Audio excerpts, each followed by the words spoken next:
Hello, everyone. Good evening, and welcome to another episode of the Archival Discourses.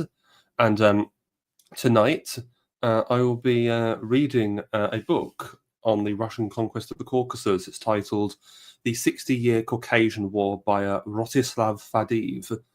And people may remember some weeks ago I did do a stream on The Charm of Egypt by Filippo Marinetti, which had been published by Antelope Hill Press. Well, this book here by Fadiev was another book that they sent me and was part of that little set. So again, thank you, Antelope Hill, if you're watching, for sending me this. And yeah, it's only about 100 pages, so it's not very long. And I'm interested in sort of reading and discussing this because, as people know, I am doing a series with my friend Hunger on modern Iran. And in the most recent sort of main episode, we went over the Russo-Persian Wars of the early 19th century. And so this book is sort of tangentially related to that, albeit this is covering the entire Russian conquest from the end of the 18th century into the mid-19th century. And so without further ado, let's start reading. So this book is actually from, I think, the 1860s or 1870s. So it's not, so it's quite a, so it's a book written not long after the events it describes. And Fadiev, from what I can see, is quite a obscure historian in the West. I've only heard of him due to this book from Antelope Hill. So, general overview. Last September, Russia could hardly believe its eyes when it read Prince Boyatynsky's telegraphic dispatches to the Tsar, which informed him that the Eastern Caucasus is subdued from the Caspian Sea to the Georgian military road, that Shamil has been taken and sent to St. Petersburg. Shamil was the leader of the Caucasian uprising during the 1860s. Russian society knew, however dimly, that lately the situation in the Caucasus was going well, but did not expect such a rapid outcome yet. The Caucasian War has gone on for 60 years.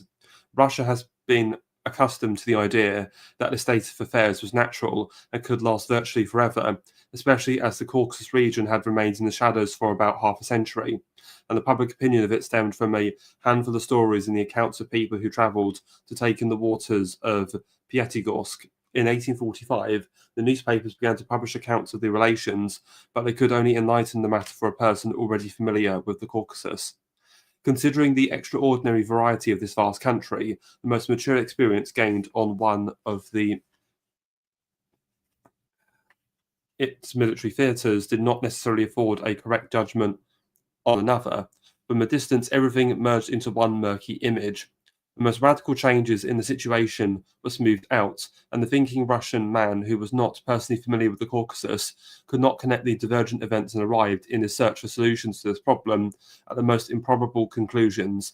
Our society, for the most part, did not even understand why the state worked so hard, made so many sacrifices to conquer these mountains, although the countries comprising the Caucasian Governorate were rich in natural resources and situated in a geographical position that would allow for remarkable future development. From a purely economic perspective, they could not repay the sacrifices made to gain possession of them.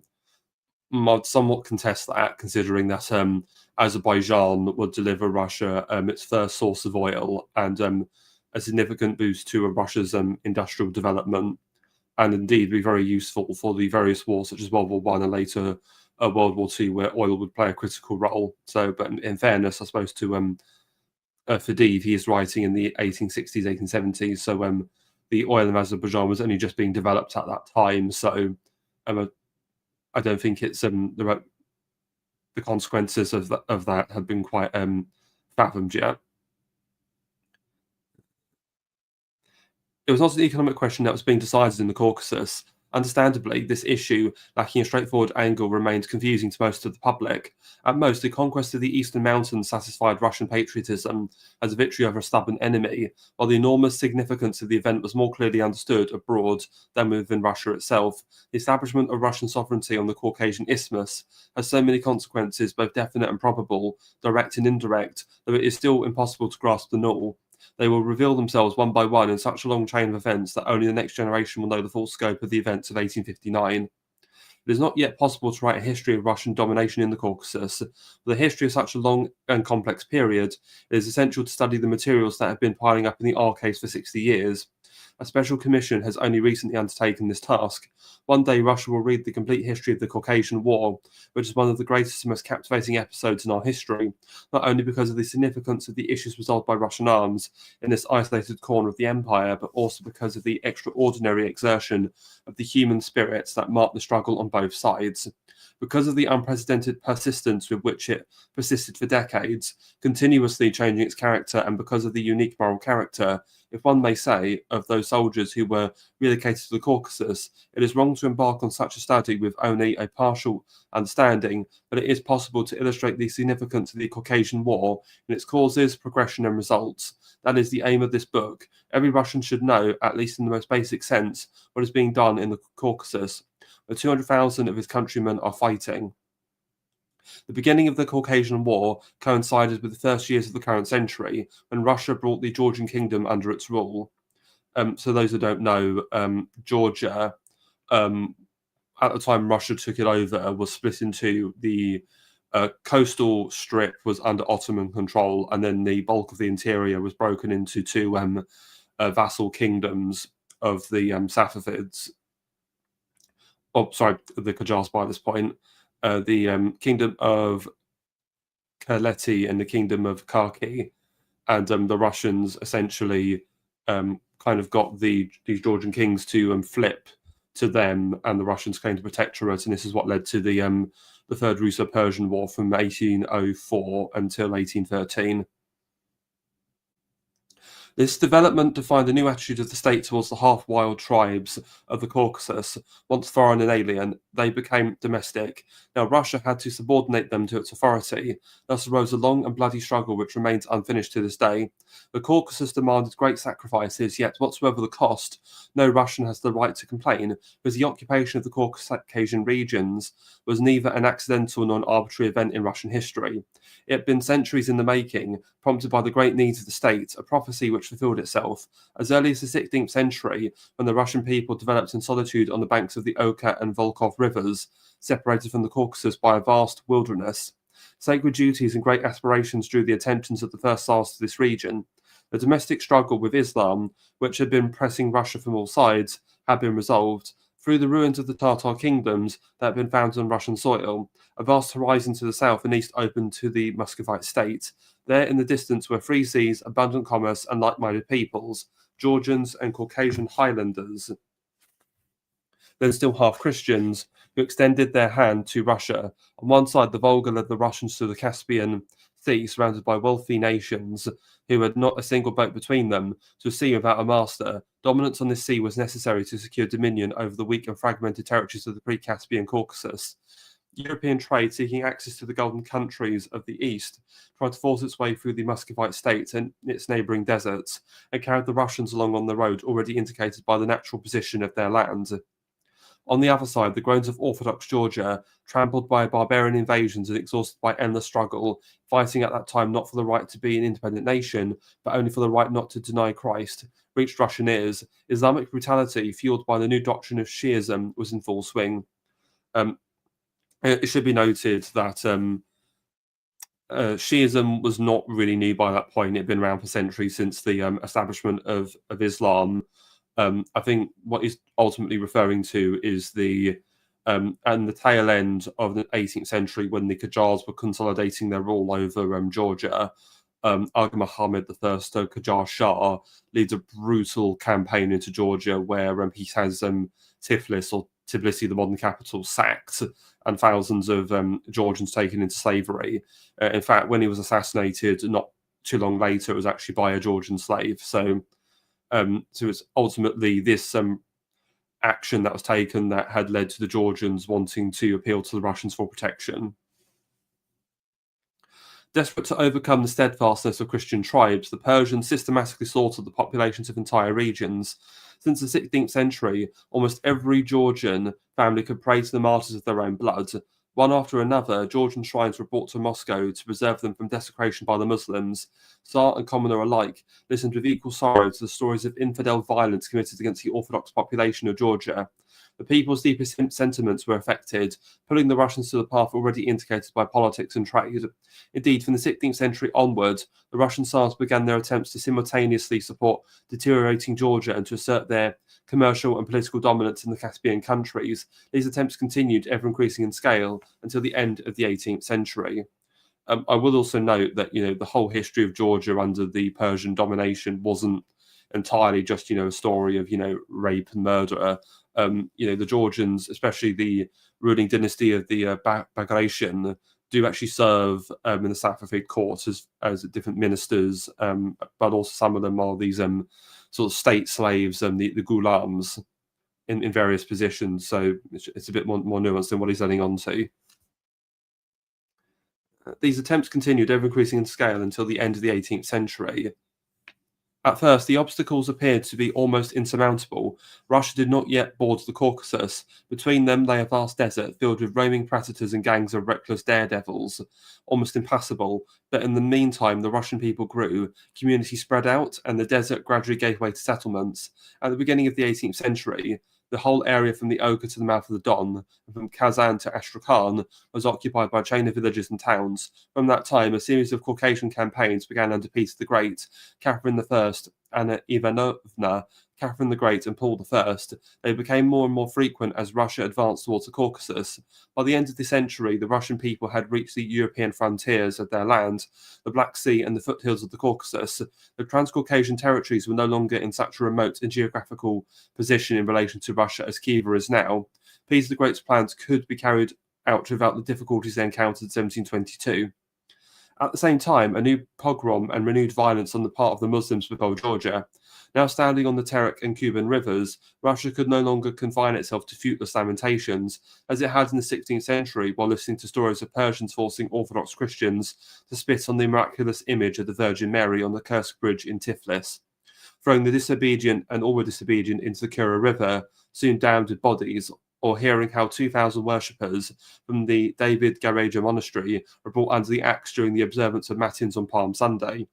Aside from the most significant interests wherein the possession of the Caucasus was already a matter of paramount importance for the empire, the religious matter meant that Russia could not refuse to defend Orthodox Georgia without ceasing to be Russia. With the manifesto of January 18, 1801, Paul I accepted Georgia as a Russian province, in accordance with the will of the last Georgian king, George XII. At that time, only Turkey disputed Russian supremacy on the Black Sea. However, Turkey had already been declared politically insolvent. She was under the care of Europe, but jealously guarded her integrity because she could not take an equal part in the dispute alone.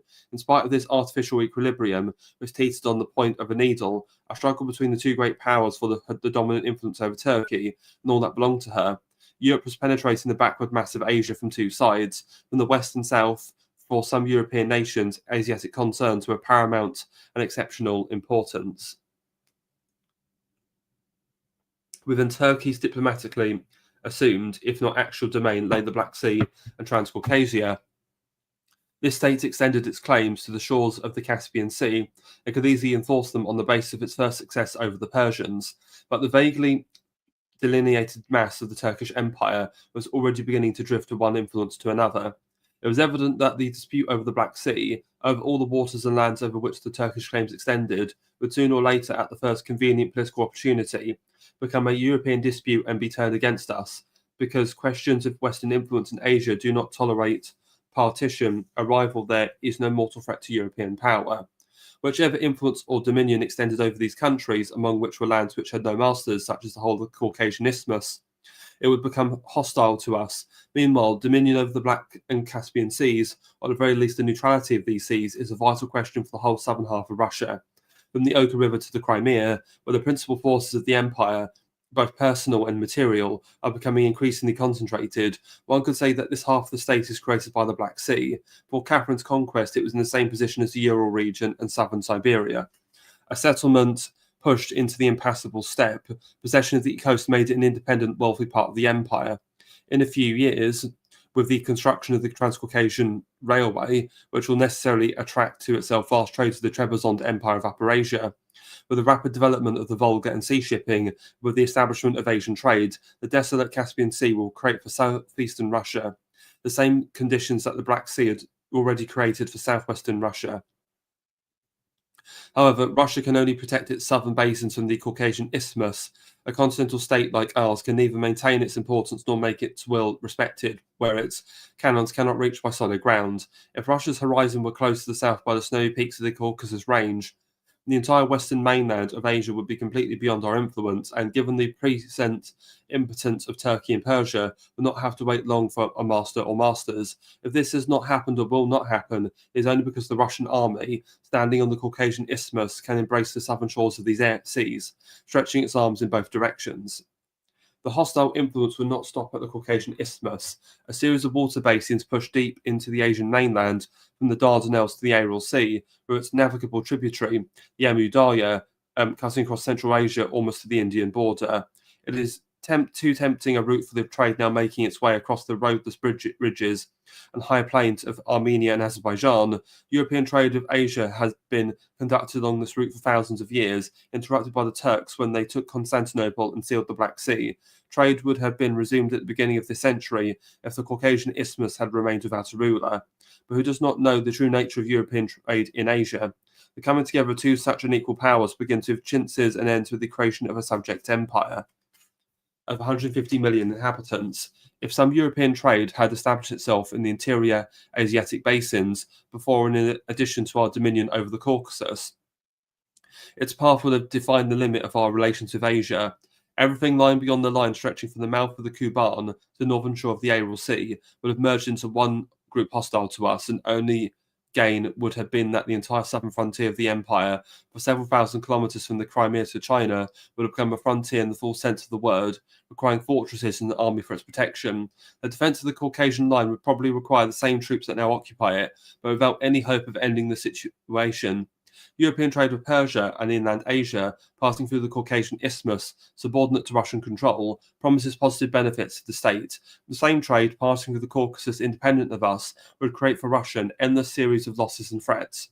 The Caucasian army holds in its hands the key to the east.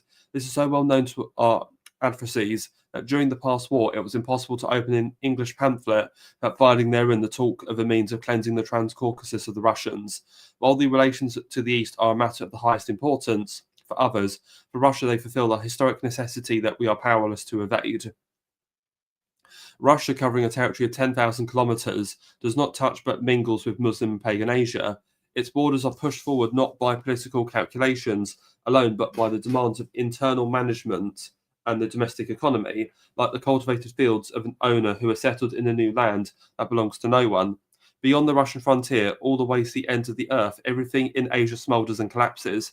Asiatic societies held on for centuries, like a corpse untouched by air in the grave, reserved by the absence of foreign elements. As soon as the living forces of Europe breathed on them, they began to crumble. The present peoples of the western half of Asia have long since to be social organisms. They have become a mass of Muslims randomly united without the slightest sympathy under this or that local authority. Islam penetrated into all their social pores and completely displaced nationality. As lime mortar displaces little by little, all the substance of an ancient shell, taking its form, it took possession of the whole man and fossilized him, leaving no room for either social or personal development which does not arise from the Quran. The civil organization of Muslim nations, their courts, finances, personal and family relations are established by the Sharia as an immutable revelation, unchangeable to the end of time. Even more than the society, the personality of man is sedated in Islam. In this respect, Islam may well be called a rational religion. It explains the world and gives man a purpose in a rational, natural way, quite close to the universal tradition, intelligible to every mind and therefore perfectly satisfactory. But at the same time, it is presented without the slightest moral ideal that can sanctify the soul. Islam takes the human nature as it is, within all its virtue and all its filth, blesses everything in its equally, gives a legal outcome to good and bad, and promises the continuation of such a state for all eternity. The duties imposed by this religion consist of simple ritualism and the hatred of infidels. The Muslim derives from his faith sufficient intellectual satisfaction and unperturbed contentment with it himself. This attitude can only result in extreme apathy. What can a man aspire to when he is already all that he ought to be? A man who is neither gnawed by any doubts nor beckoned by any ideal. Islam has swept over the earth in a fiery torrent and is now producing terrible fires in the places where it is penetrating anew, as exemplified by the Caucasus. The first explosion of Islam derived its power precisely from the personification of the evil aspects of human nature, unbridled passions, beastliness, and fanaticism. In essence, Islam is a religion of passion, a truly incendiary doctrine. It inflames people, doubles their strength, and makes them incapable of great things to the extent that there is enough fuel in a person or a nation. When that spiritual fire burns out, all that we left of Islam is ashes, barren rituals, social and mental stagnation, and the apathy of the hungover drunkard. In 3 centuries, Islam exhausted its shallow content entirely and has been frozen like a corpse ever since. Whoever has seen and knows the Asiatic peoples of today, whoever knows to what extent they are strangers to the notion of fatherland, to any public interest, to the first duties of a citizen, to what extent they are indifferent to that which people call their land, as long as their personal peace is not disturbed, to what extent they despise their governments, but even thinking of improving them, how little they are moved by domestic events, cannot for a moment doubt that the final hour has struck for these assemblages of men devoid of any inner connection. The efforts of some Muslim governments to reform the state to European standards have destroyed the last foundation of these decrepit people's faith. The social law of all Muslims, the Sharia, is a revelation. To destroy or change is to reject the word of God. And so, but interesting passages there by him on the nature of Islam, and I think ultimately he's trying to sort of justify the Russian expansion into this region as well. This area is, the Muslims are fallen into decline, therefore we have to come in and, integrate this region and rejuvenate it with our civilization.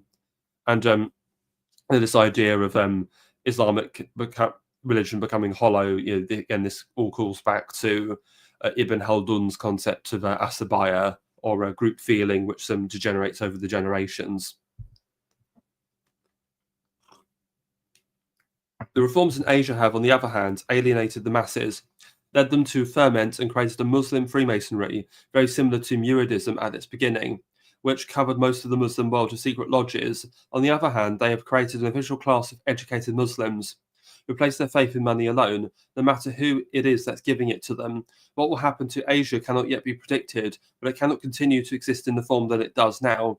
If it will undergo an internal upheaval of which there is no sign, or it will become prey. In any case, Russia cannot allow the fate of a large part of the world, with which it is almost indivisibly linked, with which it lives, one might say, under the same roof, to be decided without its participation. A solution of the dispute between Christianity and Islam, which had been abandoned by Europe since the 14th century, has since that time, as if by divine will, been left to Russia alone and has become consciously or unconsciously a people's business.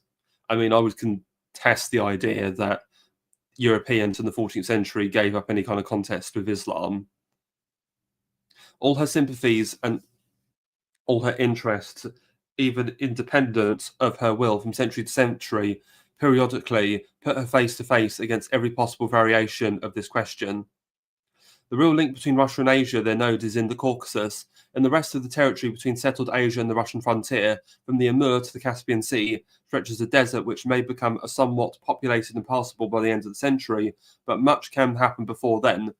Through the Caucasian Isthmus and its basin, the Caspian Sea, Russia is in direct contact with the whole bulk of Muslim Asia. From the Caucasus, Russia can reach everywhere she needs to go, and it is here that the half-century-long struggle against the Islamic fanaticism cremated the only army that can endure without breakdown the endless hardships of Asiatic campaigns.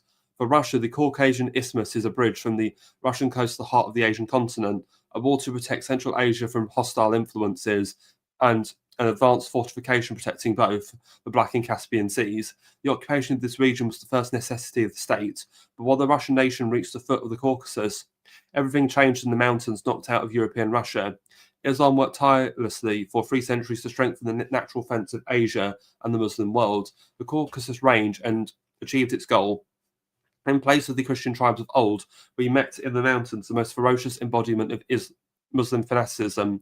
For 60 years, the storming of this gigantic fortress continued. All the energy of ancient Islam, which had long ago left the relaxed Asiatic world, was concentrated at its edge in the Caucasian mountains. The struggle was furious, the sacrifices terrible. Russia did not lag behind but overcame, knowing that great nations on the way to their appointed goal encounter obstacles equal to their strength. Yeah, so that's the end of the overview segment. So again, very strong, very powerful. So again, Fadib seems to be not taking a very considering his Russian background, is obviously taking quite a sympathetic Russian stance on the conquest, almost trying to provide a justification for it. Then we have the next section, which is called Muridism, and this is the vast majority of the book. So, looking at how long we've gone so far, I probably won't get through all of this tonight, but we'll see how much I get through, and if I need to break this up into 2 streams, I'll do so.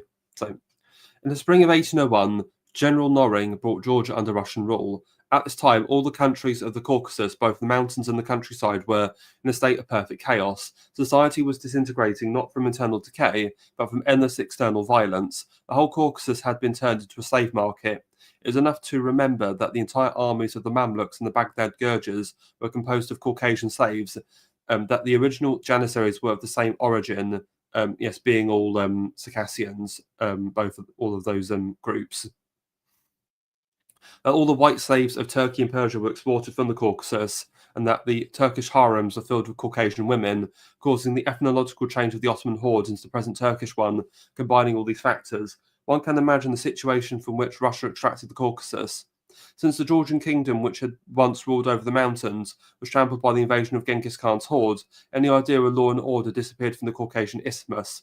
The local tribes became divided into 2 parts, hunters and prey, depending on whether they lived in impassable slums or in open fields, but even the distinction disappeared over time.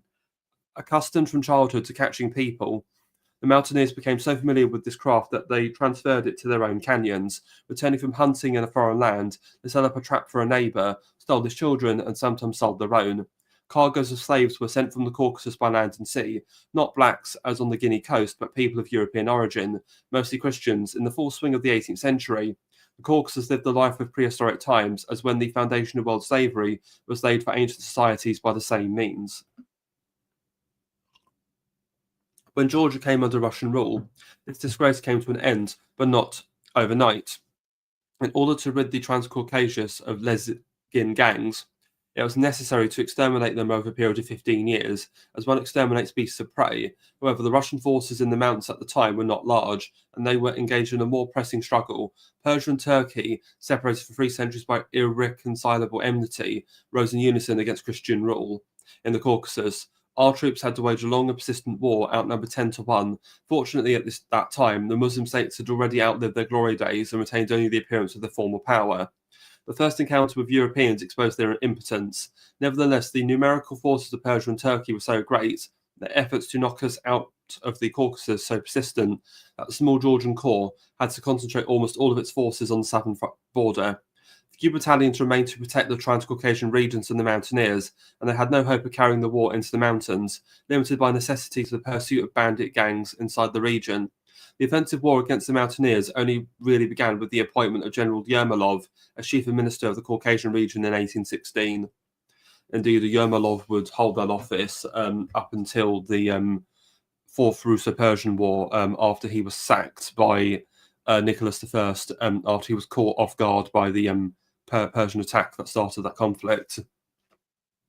At that time, the entire mountain belt of the Caucasian Isthmus from the Black Sea to the Caspian Sea and lengthened from the Kuban and Terek to the southern slope of the range in width was occupied by independent tribes hostile to us. Only 2 roads connected the Transcaucasian regions with Russia. One was the Dariel, land from time immemorial along the Terek Gorge, for the middle of the Caucasus Range, and the other along the Caspian coast. Both could be passed only by columns ready to repel the enemy at any moment. The inhabitants of the mountains, irrespective of the fundamental differences between the tribes in external appearance and language, have always been imbued with the exact same attitude towards whatever neighbours they had. The character of people who have become so familiar with predation that it has passed into their blood and created of them a predatory breed, almost in a zoological sense of the word. For thousands of years, the Caucasian mountaineers had borrowed nothing from their neighbours except innovations in weaponry, a matter in which they were highly adoptive. In all other respects, there was no intellectual contract between them and their neighbours. Caucasian societies have preserved in their bottomless gorges the primitive image of tribes whose traces have long since disappeared from the earth. Just as remnants of antiquity are preserved in graves, they were separated from the inhabitants of the foothills not only by mountain ranges, but also by the succession of centuries that had passed since their separation from the human family. The mountain tribes did not communicate with the people of the foothills or with the mountain neighbours, and little by little each tribe lost the feeling of its blood unity. Again, the Esabaya, breaking up into small societies limited by the space of one mountain valley. Here was the mountaineer's only fatherland, the only corner of the earth in which he recognised man's right to live. He looked at the rest of the world with hostility and considered its legitimate prey. Now, philology alone can reconstruct the historical character of the tribes that settled the Caucasus, can link them to something that exists or once existed. The tattered ribs of the Caucasus bear the traces of all migrations of the white race, historic and prehistoric. Like the wool of driven herds on the barbed fence, these fragments are buried in inaccessible gorges, petrified in their original form, and now represent a collection of living samples from an epoch of which nothing but a few incomprehensible legends remain. But while science has not yet touched this subject, we know plainly that the Caucasus range is inhabited by 7 entirely different peoples. Dagestan, submissive and unruly, is occupied by 3 tribes, which the Russians have christened by the common name of Lezgin, but which differ radically in language and outward appearance. The first tribe, the Sunta, lives along the mountain ridge facing Georgia. The second, the Avar, are settled in the northern part of highland Dagestan. The third, the Gazi Kumuk, occupies the country east of these tribes to the Caspian Sea. On the northern slope of the mountain range, which cuts the eastern Caucasus diagonally from southwest to northeast, lives a Chechen tribe that calls itself the Nuk. The middle ridge of the Caucasus, the narrowest and highest, is inhabited by the Ossetians, or Alans, a tribe of comparatively recent origin, because some, albeit faint trace of their migration to the Caucasus still flickers in memory. The entire western group of the Caucasus is occupied by the numerous Adig, commonly called Circassians, who also settled the Kabardhian plain in the later centuries. Finally, in the corner between the western ridge, the Black Sea, and Mingrelia, the Abkhaz tribe was founded. In olden times, the population of the mountains, consisting of these 7 primitive people, stretched quite far in all directions across the surrounding plains. They were trapped in the gorges of the Caucasus by the invasion of Genghis Khan's Tatar horde, constituting the last tribal influx on the Caucasian isthmus. The Tartars had occupied the foothill countries on 3 sides and in the middle of the Caucasus range. Between the Ossetians and the Adigs, cutting into the depths of the mountains and exterminating the natives. However, in some of the wildest and most inaccessible valleys of the Caucasus, on some terraces which rose, isolated among the chaos of rocks and spurs, fragments of tribes survived in a handful of villages, inhabited by people who spoke a language understood by no one. Such exceptions are quite numerous. The differences between the tribes of the Caucasus consist not only in their languages, but also in their outward appearance. The spiritual makeup of the people is also quite distinct and proves that these tribes have broken away from their roots to vastly varying degrees of development. The powerful Adig people represent a social state strikingly similar to the barbaric life of the 5th and 6th centuries, grounded in recognised laws and therefore containing the germs of development that would be possible if this people were located in a different position. At the same time, the majority of the Lezgins of the Dagestan highlands and the Chechens form a type of society so disintegrated that there remains nothing but individuals who tolerate each other purely for fear of blood feuds. The influence of Islam, which had established itself in coastal Dagestan under the Abbasids, imposed on the eastern Lezgin tribes a certainty in civil organisation, if only by subjecting them to hereditary rulers who could cut their heads off their subjects with impunity. Christian enlightenment of the southern mountain tribes of Sunta and Ossetia, which was undertaken during the golden age of the Georgian kingdom, disappeared together with the influence of Georgia, leaving no traces in the former tribe and only vague memories in the latter. The rest of the mountain population, especially in the eastern part of the Caucasus, remained inaccessible to outside influence for millennia. Locked in the impregnable gorges, the Caucasian mountaineers went to the plain only to plunder and slaughter. At home, their days passed in the dullest idleness. Nowadays, a mountaineer of any means sits motionless from morning till evening in the doorway of a shack, carving a stick with a knife. Religion, if there had been any religion other than shamanism among the eastern Caucasian tribes, until recently had long since been forgotten, leaving no trace of thought of a higher world, no shadow of a notion of any duty, nothing but fear of certain impure influences, without hope, without responsibility, and without thought, without a fatherland except the few houses of his village, living by a robbery and without fear of any retribution, for it is his sheltered nest. Spending thus century after century, the Caucasian mountaineer has cultivated in himself the nature of a carnivorous beast, which lives senselessly in the sun until it feels hunger, and then torments its victim without malice or remorse. Since the 13th century, the Caucasus developed an industry of hunting people for sale, which reduced the mountaineer's conception of life to the final degree of the defilement. He began to understand the worth of a human being only in the amount of silver for which he could be exchanged. With all this, it should be noted that the corruption of the Caucasian tribes was only external. The mountaineer was like a child brought up with bad examples, who adopted them unaccountably, but still retained all the freshness of his dormant soul. He never fell to the degree of the Guinea Negro, retaining over him the immeasurable advantages of his pure, richly endowed Japhetic lineage. The unspoiled nature of these people is evident in the fervour and devotion which Muridism, the first general idea that penetrated their thought, kindled within them. All the energy that the mountaineers had developed over centuries of combat, they now devoted to this new religion. Until that point, they had been warriors for the sake of war, brigands or mercenary soldiers, the only armies in the east which were capable of opposing the Europeans after the waning of the first explosion of Islam, were always composed of Caucasians. Pure Asiatic armies could never withstand the European onslaught except by disproportionate numerical superiority. It is ridiculous to compare the Caucasian mountaineers with the Algerian Arabs or Kabyle people, whom French rhetoric has made out to be fearsome opponents. Interesting comparing the Russian dominance of the Caucasus to the French domination of Algeria around the same time. At no point could any number of Algerians take a blockhouse defended by 25 soldiers. So he's giving the Caucasian people, talking them in quite high esteem in terms of their ferocity. Adaigs and Lesgians have taken fortresses defended by an entire Caucasian battalion with their bare hands. They have marched against the bayonets of intrepid soldiers who were determined to fight to the last man, who blew up powder magazines at the last stand, and they went. They piled the ditch and covered the bulwark with their bodies, blew up in the air alongside the defenders, but took possession of the fortresses. In the 1780s, banditry in the defence's foothills was the main trade of the mountaineers. What agreements were possible with such a people, divided into hundreds of independent societies? During the first period of Russian rule in Georgia, when the Caucasian authorities demanded that the Kura Khanate, comparatively the most educated group among the Lesgians, suppress the robbers, Kura elders answered, "We are honest people. We do not like to plough land. We live and will live by robbery, as our fathers and grandfathers lived. By what means beside arms could the mountain tribes be restrained?" Meanwhile, these tribes separated the Transcaucasian regions from Russia by a continuous belt between 200 and 250 kilometers wide, leaving Russia no means of communication with its new possessions other than through this hostile region. To possess Transcaucasia, it was necessary to conquer the Caucasus. The execution of such a task was incomparably easier in the beginning than it is now. At that time, the unruly mountains consisted of one eastern group, the Western Caucasus still nominally belonging to Turkey, and was sufficiently guarded by the Black Sea and the linear Cossacks who lived on the frontier line without disturbing our forces. In the 1820s, there was no political connection between the mountain societies, and sympathies were seldom manifested. When there was a case of raid into our borders, the daredevils from different tribes flocked under the command of a prominent mountain ataman and then went home. This was an organisation of private individuals in which societies played no part. There was no loot in sight, and there was no alliance. This is why, during our advance, each society defended itself and was subdued separately. Muslim fanaticism did not yet exist among the Highlanders, nor did the religion itself, except for the name, and therefore the conscience was not troubled when they recognised the power of infidels.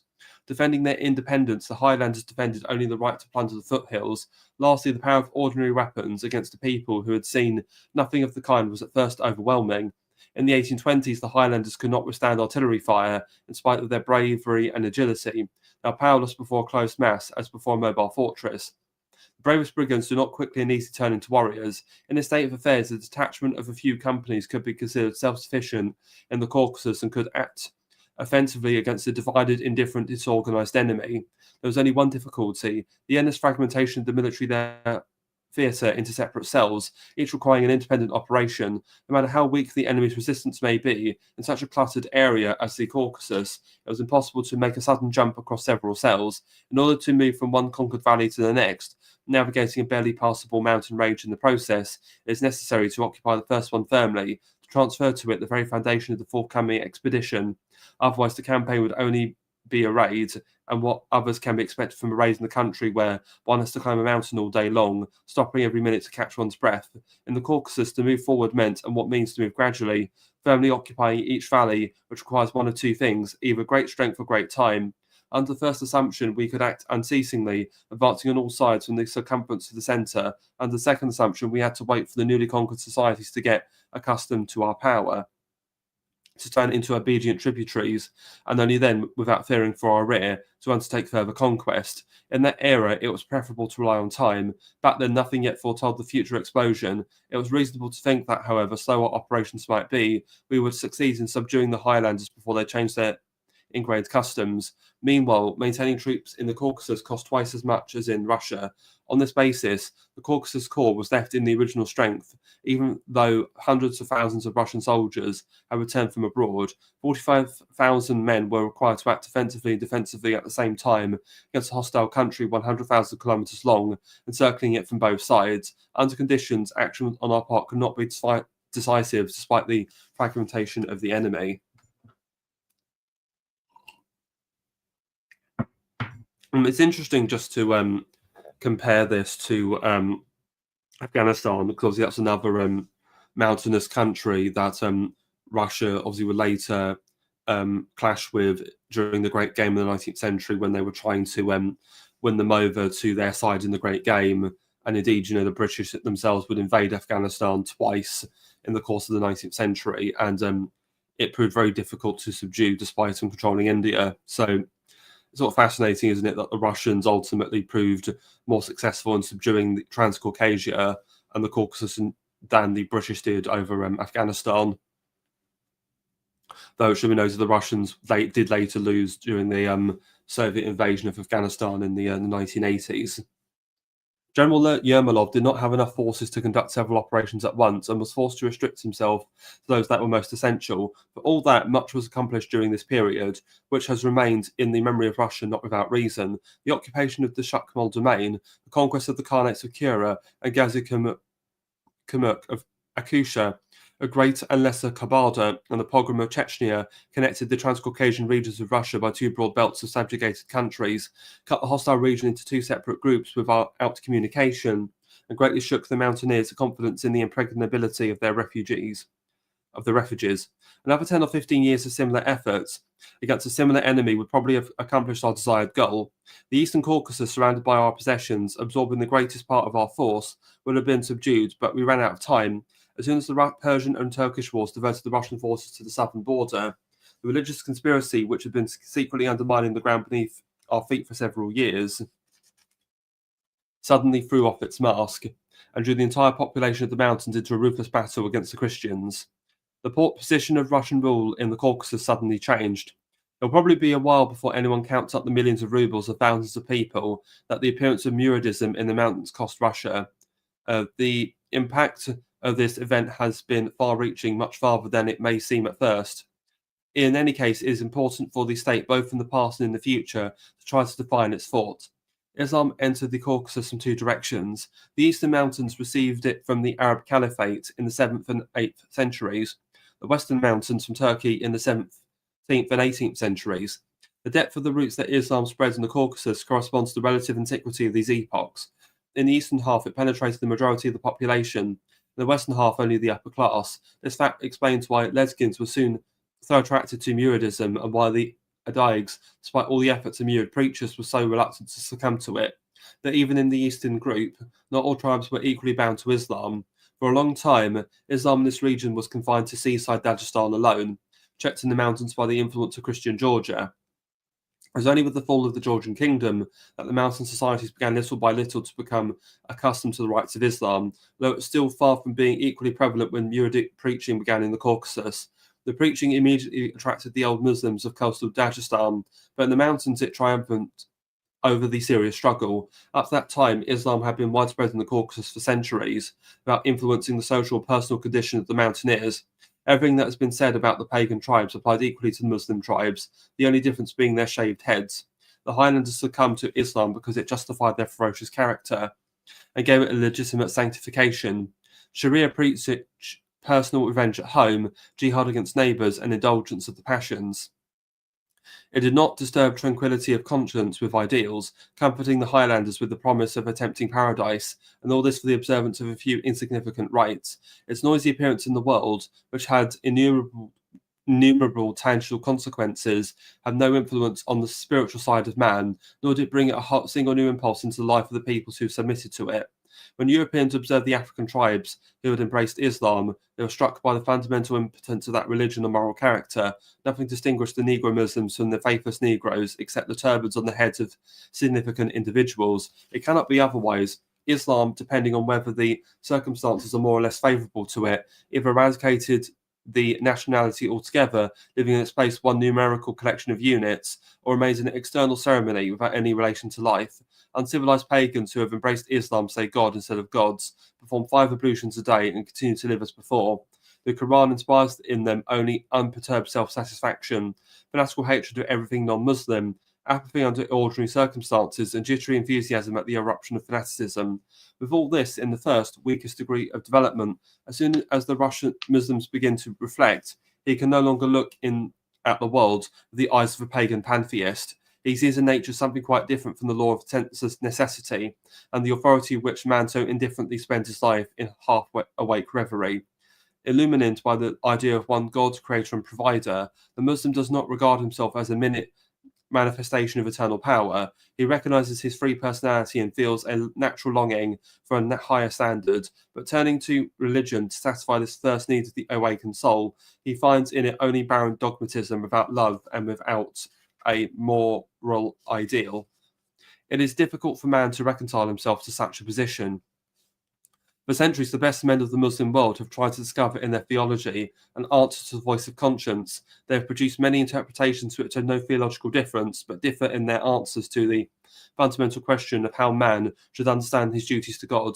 Longing for a more sincere relationship with the Creator than merely to the fulfillment of material rights, and having failed to find love in their law, the zealous Muslim teachers involuntarily place it with zeal, intense hatred of non-believers, and fanatical exaggeration of all the tenets of the faith. Muridism is the latest historical phenomenon of this kind, the most exaggerated of all. Attempts have been made to connect the origin of Muridism with the Ismaili and Hashashin sects. It's interesting he's making this comparison because I've been reading a lot on the Ismaili and the Hashashin Order of Assassins over the past couple of months. So this will be interesting. Let's keep reading. Its appearance in the Caucasus was attributed to Bukhara. There may be a basis to this, but it is not necessary to explain this doctrine. Muridism could have been born in the Caucasus, as various Muslim currents are now born in Asia, from a natural need of the spirit awakened but not satisfied by the Quran. It developed to such an extent because it serves as an expression of the main focus and feature of Islam, hatred of infidels in the country occupied by infidels. Muridism did not create its own theology. It differs from the faith common to all Sunnis, only in the extremity of its conclusions. Its preaching is based on a special explanation of the Tariqat, part of the law containing the doctrine of the duties of man. Yet in this respect, it has surpassed every degree of Muslim atrocity, and may be thought to have spoken the final word on Islam.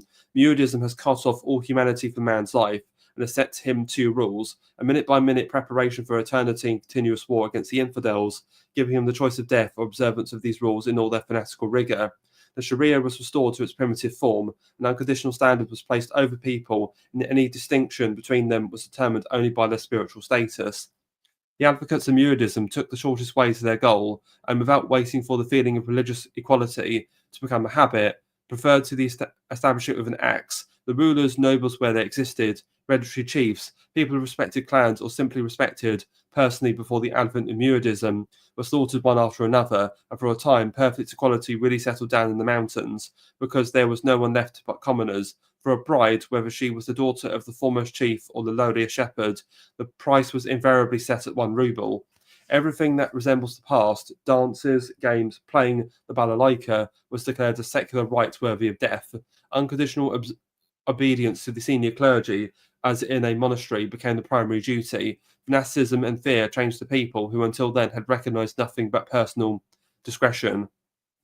I mean, it doesn't seem to elaborate the point with Ismailism or the Hashashin much further, but what I will say from the reading I've done, I can see the comparison, because the Ismailis, or the Zara Ismailis specifically, were a sect of Shia Islam who founded the Order of Assassins, and there was 2 wings of the Assassins. The core wing was in Persia in the late 11th and throughout the 12th and early 13th centuries, and then you had another sort of branch that was in the Levant, in and around Syria, and What is similar to the Circassians is the fact that, well, not only are they both Muslim, they both were militant sects that were resisting who they saw as a foreign invader. So in the Ismaili's case, it was the Seljuk Turks who had conquered Persia, and also it was against the Crusaders and the Ayyubids in the Levant. And the only difference is that, to my knowledge, the Caucasians, I believe, were Sunnis, whereas the Ismailis are Shia, a specific branch of more radical militant Shiism. So, other than that, you can somewhat see a comparison, and I understand why he's drawn it. The sacrifice of property, life, and family, when the power demanded it, of course, counted for little. Aspiring to enslave people entirely, mind and soul, Muridism has to subordinate them to its immediate supervision. In all the mountains, homes were assigned to the supervision of Murids, for whom even the secrets of the Asiatic terrain were opened. They were responsible for every action, the whole domestic life of the people subordinated to them. The strict observance of even the most trifling rites of faith was, of course, the first law of the new doctrine, but it was not content with this. Playing with the will and habits of people, Muridism forbade something new every day. Smoking, tobacco, common to all Muslims, tomorrow using garlic, without which a mountaineer could not live, and so on. Corporal punishment was forcibly introduced among people who used to consider it a shame if someone had been flogged as a child. By subordinating human life to its entirety, by converting or at least striving to convert its followers into blind instruments of what it called the will of God, Muridism surrounds itself with sworn proponents. Murids, people who surrendered to it with their eyes closed, swearing an oath to fight to the last breath and to slaughter anyone who was pointed out to them, no matter who he was, whether friend or father. These men became the initiated brothers of the spiritual order, the shepherds of the human flock subjugated by Muridism. They alone held power and honour. Finally, at the head of the monstrous society stood the Imam, the mediator between God and the believers. The Murids understood the title of Imam in its original meaning, in the sense of the heir of the Prophet, inspired from above, penetrating all the 7 meanings of the Quran, placed over the earth to fulfill the word of God. Every order given by the authority was therefore endowed with the character of infallibility, and every transgressor was an enemy of God. The ultimate consequence of Muridism was the destruction of the idea of personal responsibility in man. Everyone was given an external law, the exact fulfillment of which would lead to salvation. Everyone was assigned a teacher who was responsible for ensuring that he fulfilled the law and was saved willingly or unwillingly. Muridism stripped life naked in return for all that it had deprived man of, filled his soul with the follies of Islamic mysticism. By this it means it formed a political society of several 100,000 people, until then unprecedented in the region, who placed both will and conscience in the hands of the authorities. If not literally, then at least in its main features. Muridism realized the ideal and immediately turned the brotherhood it created into a war machine against us. The population of the mountains was reborn, seizing control of everyone and everything. Muridism replaced the scarcity of its means of energy in the wild mountains, which for thousands of years had rejected any civil organization. It created a public treasury, provision stores, gunpowder factories, artillery, and fortresses. Instead of isolated, disorganized communities, we were met in the mountains by a solid mass that repelled every blow of common effort. When our troops entered the lands of any community, the inhabitants willingly and unwillingly left their homes and provisions as sacrifice and hid in the slums, wherein every step on our part resulted in enormous losses. The women and children, deprived of daily sustenance, were placed in neighbouring villages and somehow sustained until the next harvest. The men, like a pack of hungry wolves, rushed into our borders and lived by plunder. Those who starved to death, as well as those who fell in war, were regarded as martyrs who had attained their life's purpose. Peaceful and non-peaceful societies alike were infected with the teachings of the corrective tariqat. The difference between them was only in the relative impregnability of their places they had inhabited. By this alone, they measured their relationship to the Russians. Invariably, the first appearance of the Murid served as a signal for an uprising among the subdued tribes. A peaceful village just passed by Russian column could sometimes turn to an enemy position within an hour. Whenever a Russian detachment stood, its rear was never secure. Suddenly, rushing from one direction or another, the Murids continually kindled fires in the region and forced our columns to abandon what they had begun to run back and defend places for which they had never been before feared. The mountaineers, carried away by fanaticism, spared no thought for tomorrow, unhesitating as they left their ancestral homes and young children to go fight the Russians. Even now, driving through Dagestan, one sees everywhere stone carcasses of villages or the most durable, centuries-old construction completely empty. The inhabitants were at Shamil's disposal. They abandoned the homes of their forefathers, their life of freedom, to huddle on bare cliffs, to live with whatever God sent them, or to meet the infidels with weapons in their hands. The fire of fanaticism eventually began to cool, but for 15 years the Caucasian land was literally burning under Russian feet. Muridism, like a wild beast, was gnawing at its cage, trying to break free. If Russian force had not encircled it with an iron girdle, one could be sure that it would have spilled over Muslim Asia into an unstoppable stream, and we would now be striving for the realization of the Second Caliphate. The mere title of Imam, adopted by the chiefs of the Murids, sufficiently shows where the new doctrine was aiming. Muridism, in all its evolving nuances, was embodied by the four men who took turns in leading its destiny. The first was the creator of the new doctrine, Mullah Muhammad al-Yaraghi, the Qadi of Kairin. He created the notion and system of Muridism, completely finalized with all its implications. In his rural school in the village of Yarag Kazmailar, in the midst of the Russian possessions, the idea of a future struggle was born and matured. From there it was spread by preaching throughout Dagestan. In 1828, in a small garden which can be visited, a few mullahs, disciples of Muhammad, held the last council at which it was laid down to reinstall Islam and drive the Russians out of the Caucasus. The consequences were notorious. Mullah Muhammad was the soul of Muridism, but he himself never took the stage, never received on superiors, never even preached publicly. He only created the doctrine and prepared the people. All the leaders of Muridism came out of his school. The banner of Ghazavat, the War of Faith, was raised by his most beloved disciple, Qazi Mullah, and the whole of the coastal Dagestan was dragged behind him. Qazi Mullah was a shallow theologian and an unsophisticated politician, but he possessed a quality that utterly captivated the masses: passionate conviction. When he spoke in a popular assembly or addressed the army during a battle, the crowds obeyed him as one man, living only by his will. Even now, the mountaineers who remember Qazi Mullah say, "The heart of a man who stuck to his lips with one breath, he awakened a storm in the soul." Having rushed into an open fight with the Russians in the first fever of fanaticism, Muridism razed everything to the ground, withstood many bloody battles, forced us to strain ourselves, but we finally knocked down from the coastal country and driven into the mountains where few tribes still sympathized with it. Qazi Mullah perished in the rubble at Gimri. For a few years, Muridism disappeared from sight as it had never existed at all. It was forgotten, but during this time it was alive and at work. Driven from the field, it settled in the mountains inaccessible to us, and there, by seduction and war, by treason and open force, united little by little all the mountain tribes under one spiritual authority. At that time, its leader was Gamzat Beg, a man who seemed to be specifically created for such a role. For Muridism, the time of passionate enthusiasm and open struggle had passed. For the time being, it attacked through underground channels, little by little, day by day. Gamzat Beg, pious, silent, and ruthless, who thought deeply about his enterprises and executed them quickly and without publicity, for God and not for himself, as he put it, achieved his goal in 3 years, establishing Muridism in the mountains on the corpses of friends and foes. It was all the same to him. It was during this period that the best option in the mountains was slaughtered in order to establish universal equality.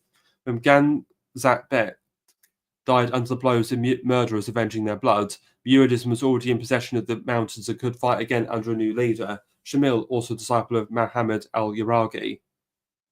Having established himself in the mountains, Muridism ceased to be a religious party. It formed itself a state on its own model, and Shamil, the first of the leaders of the doctrine, united in his person the power of a spiritual leader and the people's ruler. He truly attained the height of this position, meaning the mountaineers into one social body, creating means not seen before him, realizing the political ideal of Muridism, monstrous of course, but true to its goal, consolidating gradually as the habit of the obedience took root in the mountains and fanaticism cooled down. Shamil's power took the shape of ordinary Asiatic despotism, yet it is the first period of his reign. Shamil was an imam, a religious leader, more than any of his predecessors. It was at this time that the bloody struggle raged against Muridism, which was spreading unstoppably in all directions. Until at last it came to the point that in 1843, Chechnya was wrested from our hands. Our fragmented and weak troops were driven from the field into Dagestan, and the 5th Infantry Corps had to move from the Dniester to the Caucasus to recover the lost cause. The first explosion of Muridism surprised but did not puzzle the Caucasian authorities. It was a revolt of the subjugated Muslim population, an unexpected but ever possible event, and therefore quite understandable. Initially, the revolt had ample opportunity because of our troops were far away, deep in Asian Turkey. However, after the conclusion of peace, sufficient forces moved into Dagestan, and the revolt of the seaside region was suppressed by two campaigns in 1831 and 1832. It was then that Muridism headed in the unruly mountains, and we lost sight of it. Considering everything to be over, we did not pay any attention to the internal quarrels of the Lezgin tribes. Quarrels by Muridism ultimately subjugated the whole of mountainous Dagestan in a few years. The acquisition of the Western Mountains, completed previously according to the Treaty of Adrianople, diverted the main attention of the Caucasian authorities to that direction. The submission of the eastern shore of the Black Sea to Russian rule was undoubtedly an extremely important event, placing the whole Caucasian isthmus under our absolute power. Moreover, since the treaty was not only a document which the Adaig tribes did not care to recognize, it was possible to force them into submission with weapons alone. For the next 6 years, from 1832 to 1839, the main forces of the Caucasian Corps, which had been operating in the Eastern Caucasus up to that time, were exclusively directed against the Western Mountains, the Kuban, and the Black Sea. In Chechnya and Dagestan, there remained an insignificant number of troops under local control of local chiefs, deprived of any autonomy. Nowadays, one cannot fail to see that such a sudden change of course was a great mistake. Of course, the empire must at all costs conquer the whole Caucasus. But conquest of the Western Mountains was not the first nor the most urgent task in the Caucasian War. The Adaigs live in a corner of the country that makes up the Caucasian viceroyalty. On one side, they are surrounded by the Russian population of the Caucasian line. On the other, by the Georgian population of Emirati and Mingrila, who are firmly loyal to us. No matter how brave the mountaineers are, they cannot overpower a regular army in an open battle and take possession of any part of the region by force. Their invasions are dangerous to us only where they draw the fanatical native population after them, pitting our weapons against the innumerable obstacles of folk warfare. The unruly tribes of the Western Caucasus, though numerous and brave, can do nothing of the kind when surrounded by Christian nations, and by the very nature of things are hopelessly imprisoned in their own land, lying in a corner of the Caucasus far from all the communications. By contrast, the unruly tribes of the Eastern Caucasus were extremely dangerous to us. The only two land connections between Russia and the Transcaucasus, the Darial Gorge and the Caspian coast, ran at the very foot of the eastern group of mountains, encircling it so that the slightest success of the enemy, in one direction or another, will cut off the path connecting the state within its country regions. The eastern group of the Caucasus lies in the middle of the Muslim section of the viceroyalty, which naturally sympathized with their fellow believers. It was in these mountains that the banner of Ghazavat, the war of faith, had just been raised. From there, the call went out for all Muslims to stand up against the rule of the infidels. Such a situation, dangerous in peacetime, could have become disastrous in an Asiatic conflict. Beating the enemy ahead, our troops could be suddenly cut off from the rear. The rebellion produced by Muridism was suppressed in the Caspian region, but it was known that the remnants of it had taken refuge in Lezgistan. After the example of 1831, prudence demanded that we pursue the conquest of the eastern mountains, still divided into small societies, more persistently than ever before, and not slacking in our efforts until completion. The Western Caucasus would have had its turn, but at that time we were carried away by the news of acquisition and obsessed with the idea that it was necessary to isolate this part of the dominions which had not yet been conquered. From the Black Sea, the untenability of this idea was only fully apparent in 1854. In the course of 6 years of action against the Western Mountains, Muridism, which appeared in Lezgistan as an exile but was not persecuted on our part, grew into a terrible force and conquered the whole country. Our occupation of Avaria, after the Murids had exterminated the line of Avar Khans, who were subject to Russia, brought us face to face with Muridism again. This region, pushed into the heart of the mountains and exposed to attack from all sides, had to be protected from enemies. The military actions of 1837 and 1838, undertaken with the local means of the Dagestan detachment, revealed the strength which Muridism had acquired through our negligence, and in 1839 forced us again to transfer the main operations of the Western Caucasus to the eastern. But the situation was already irreparable. General Grubb took Shamil's residence after the bloody siege of Akhulgo, exterminating the majority of mountain youths who had flocked under Imam's banners, and forcing Shamil himself to flee to the other side of the mountains, to Shatoy. But Muridism had managed to take root in the people's minds to such an extent that a few months after Shimil's defeat, Chechnya, which had been neutral up to that time, rebelled against us and recognized the power of the Imam. Muridism had taken possession of the whole eastern cluster of the Caucasus and turned its forces to the war against the infidels. There was no hope of suppressing it in the mountains except by conquering the mountains themselves. Yet for this it would have been necessary to change the whole system of warfare. We were no longer dealing with the unconnected societies, resisting or conquering separately, but with states extremely militant and fanatical, submissive to an authority vested with infallibility, and possessing several tens of thousands of soldiers, protected by a terrible terrain, a state, in addition, surrounded by tribes sympathetic to it, ready to take up arms at every success of their religious kinsmen, and to put our troops between two flames. It is obvious that in the state of affairs, no invasion of the mountains undertaken in the sense of a European campaign could succeed, no matter what forces were used for that purpose. The aim of such an invasion is to break the armed forces of the enemy, to seize the main centres of his land, and having made it impossible for him to continue resistance, to force him to accept our terms. In the Caucasus Mountains, the armed forces are all the inhabitants. From the year 12 years of age to the utmost decrepitude, there are no population centres there. In Chechnya, the inhabitants are scattered in small hamlets throughout the dense forests. In Dagestan, there are quite a few large villages, but they are all fortresses. The majority of the people lives there in small settlements, a few houses with towers clustered like birds' nests on the ribs of cliffs and mountain ledges. Chechen's village had to be reached through a thicket occupied by the enemy. Agile and fast as forest beasts, playing a soldier's wages for every step of the way, the Dagestani all had to be taken by storm. Climbing up a steep path under a hail of bullets and stones thrown from the cliffs, near a Chechen settlement was never settlement, near a mountain all another all, with which the same thing had to be repeated. Here and there only the walls were left in our grasp, because the inhabitants always managed to escape. It was necessary to feed the army from its own confines, limiting the duration of the campaign to the provisions taken or to send a column after it, with the danger that it would be exterminated because the route travelled close behind the detachment like the trail of a boat in the water. The residents, knowing that the whole purpose of the campaign was ruin, fought bitterly for their property. It is clear that under such a system of defence, no army could be raised to destroy all Chechen villages and Dagestani ulls, even if it were more numerous than that of Batu. No mountain society could surrender separately to avoid ruin, even if it wanted to. The combined forces of Muridism would crush it. In order to make any part of the mountains recognise our authority, it was necessary to open the region with unhindered communications, to make it accessible at any time of the year, to protect the native population with troops, returning to those troops the natural advantages of regular weapons by destroying those obstacles that protected the enemy. In other words, the war had become a methodological to defeat nature and to subjugate people for as long as it was necessary to complete our work unhindered. Okay, so I'm about a third of the way through this, and I feel my voice going. So what I'll do, I'll leave it there for today, and I will follow this up with another stream next week where we'll read more.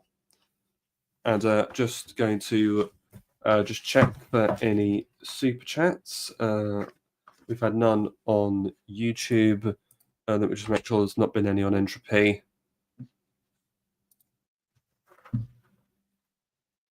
One moment. No super chats on Entropy. Okay. Well, thank you everybody for watching, and I'll see you all next week when I follow this up. Oh, and by the way, if people don't know, on Sunday I did a stream with AI Shire Homelander on his channel where we were sort of reacting to a documentary on the Romanian Revolution.